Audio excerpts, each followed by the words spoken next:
Sir, இன்னைக்கு வந்து சிபிஎம்னுடைய state secretary வந்து இன்னைக்கு பேசியிருக்கார். இது வந்து ஒரு அரசியல் மாநாடு அப்படிங்கிற அளவில் அவர் தன்னோட விமர்சனத்தை அவர் நிறுத்தலை. அதை தாண்டி வந்து ஒன்றை சொல்லியிருக்கிறார். இவ்வளோ நாள் எல்லாரும் பேசிகிட்டு இருக்கிறாங்க, வேறு யாரும் சொல்ல, அவர் தான் சொல்லார். இந்த மாநாட்டின் மூலமாக கலவரத்தை நடத்த திட்டமிடலாம் என சந்தேகப்படுகிறேன்ட்டு. எதனால் அந்த சந்தேகம் வருது சிபிஎம்க்கு?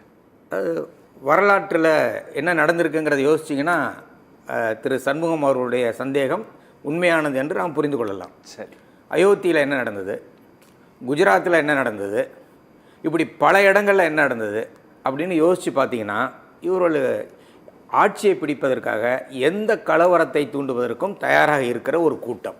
அதுல இருந்து சந்தேகம் இல்ல. நீங்களே ஒத்துக்கிட்டீங்க. ஆட்சி மாற்றத்துக்காக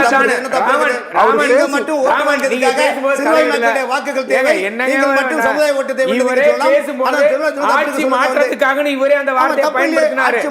அரசியலுக்காக ராம ரவிக்குமார் அந்த வார்த்தையை பயன்படுத்தினாரு. அதனால வந்து இவர்கள் கலகம் செய்தால்தான், நல்லா கவனிங்க, எங்கெங்க தேர்தல் நடக்குதோ அங்கங்க எல்லாம் அதுக்கு முன்னாடி ஒரு கலகத்தை ஏற்படுத்தினால்தான், குழம்பிய குட்டையில தான் மீன் பிடிக்க முடியும் என்ற காரணத்தினால் இவர்கள் எல்லா இடத்துலையும் செய்து கொண்டிருக்கிறார்கள். நல்லா அருமையாக அவரே பேசும்போதே சொன்னார். ராமனை உத்தரப்பிரதேசம்னா ராமர், உத்தரப்பிரதேசம் மட்டும் இல்ல, உத்தரப்பிரதேசம் மட்டும் இல்ல, இந்தியா முழுவதும் ராமர். இப்ப ராமர் கை கொடுக்குற மாதிரி தெரியல. ஏன்னா ராமருக்கு கட்டின கோயில், ராமருக்கு போட்ட பாதை, இதுலயே ஊழல் நடந்து விட்டது என்று சொல்லி அங்க இருக்க சாமியார்களே சொல்லிட்டாங்க. அங்க இருக்க சாமியார்களே சொல்லிட்டாங்க. அங்க இருக்க சாமியார்களே சொல்லிட்டாங்க. அதுக்கு அடுத்தது என்ன? பூரி ஜெகநாதர் கோயில், ஒரிசா தேர்தல், அவர் தான் அப்போ கதாநாயகன் ஆனார். பூரி ஜெகநாதர் கோயிலுடைய அந்த என்ன ட்ரெஸரி சாவி, அந்த சாவி தமிழ்நாட்டில் இருக்கு. நாட்டோட பிரதமர் பேசினாருங்க. இதுக்கு மேலே என்னங்க வேணும்? அந்த அந்த சாவி எங்கே இருக்குண்ணா? இவரே சொன்னார், கேரளாவுக்கு போனால் ஐயப்ப சாமி பேசுவோம். எங்கெங்க எல்லாம் கடவுளின் பெயரால் அப்பாவி மக்களுடைய நம்பிக்கையை தவறாக பயன்படுத்தி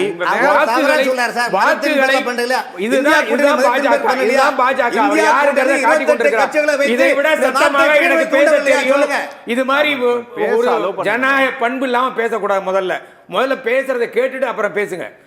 முதல்ல இந்த முருகன் வந்து உங்களுக்கு என்ன திடீர்னு போன்ட்டார்?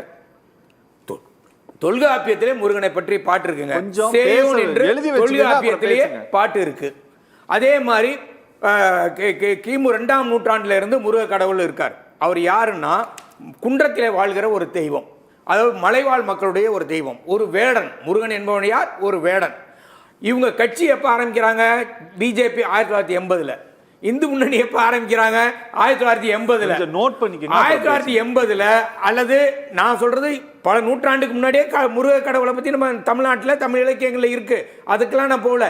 குறைந்தபட்சம் 1980 முருகனை பத்தி பேசணும்னு அவங்களுக்கு தோணல. இப்ப ஏன் முருகனை பத்தி பேசுறீங்க? ஏன் ராமனை பத்தி பேசி பாதியிலே விட்டீங்க? ஏன் பூரி ஜெகநாதரை பத்தி பேசி பாதியிலே விட்டீங்க? தமிழ்நாட்டில் எத்தனையோ கடவுள் இருக்கும் போது ஏன் முருகனுக்கு ஒரு கேள்வி கேட்கிற பாருங்க. விநாயகர் யாரு? விநாயகர் யாருங்க? உங்களுக்கு இறை நம்பிக்கை இல்லை.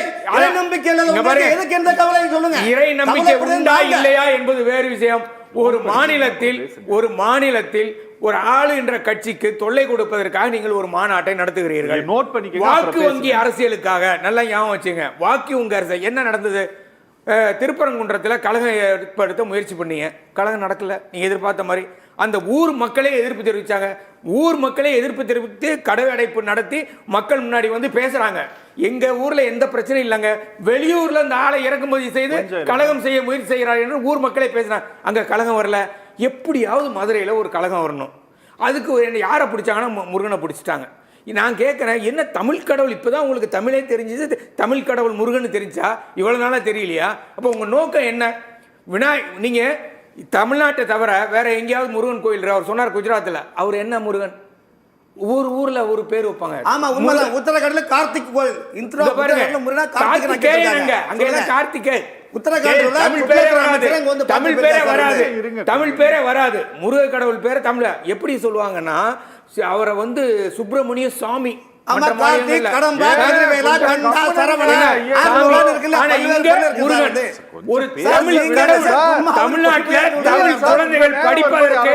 நிதி கொடுக்காத ஒரு அரசாங்கம், தமிழ்நாட்டில் தமிழ் படிப்பதற்கு நிதி கொடுக்காத ஒரு அரசாங்கம் தமிழ்நாட்டில் தமிழ் கடவுளுங்கிற பேர்ல ஒரு கழகத்தை ஏற்படுத்துவதற்கு திரு சண்முகம் அவர்கள் மிகச் சரியாக சொல்லியிருக்கிறார்.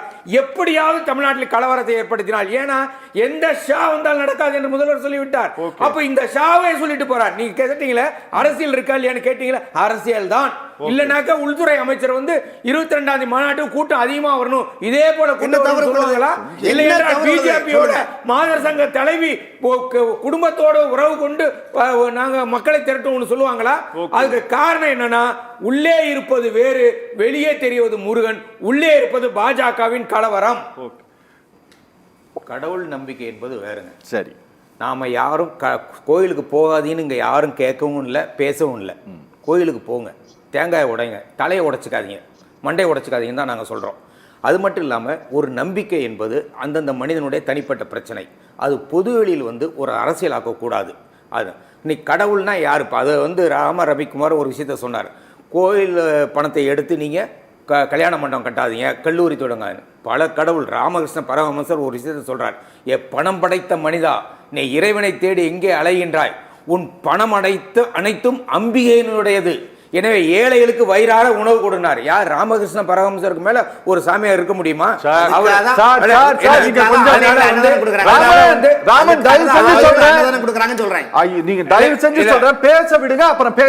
அடுத்தது முக்கியமான ஒரு விஷயம் என்னன்னா, நம்ம நாட்டில் இதுவரையில் நடந்த விஷயங்கள் எங்கெங்கெல்லாம் தேர்தல் வருதோ அதுக்கு முன்னாடி பாஜக ஒரு மத கலவரத்தை ஏற்படுத்தி இருக்கிறார்கள்.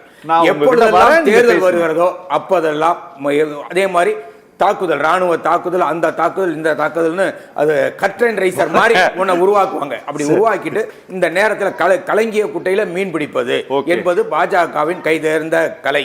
ஆனால் ஒரு விஷயத்துல தெளிவா சொல்லிடுவோம், முருகனுக்கு ஒன்றும் குறையே இல்லைங்க. தை மாதம் பொங்கல் வைப்போம், தைப்பூசம் கொண்டாடுவோம், வைகாசியில் கொண்டாடுவோம், எல்லா மாதம், ஆனி மாதம், எல்லா மாதமும் கொண்டாடுவோம். ஆனால் சூரசம்ஹாரம்னு ஒன்று நடத்துவோம் கார்த்திகை மாதத்தில். அந்த சூர சம்ஹாரம் தான் இறுதி தீர்ப்புன்னு சொல்லுவோம். 2026 தேர்தல் ஒரு சூர சம்ஹாரம். அதுல பாஜகவில் இவங்க சொல்றாங்களே முருகவேல், அந்த முருகவேலை பயன்படுத்தியே நாங்கள் கிழித்து தொங்க விட போகிறோம். அதுதான் நடக்க போகிற உண்மை.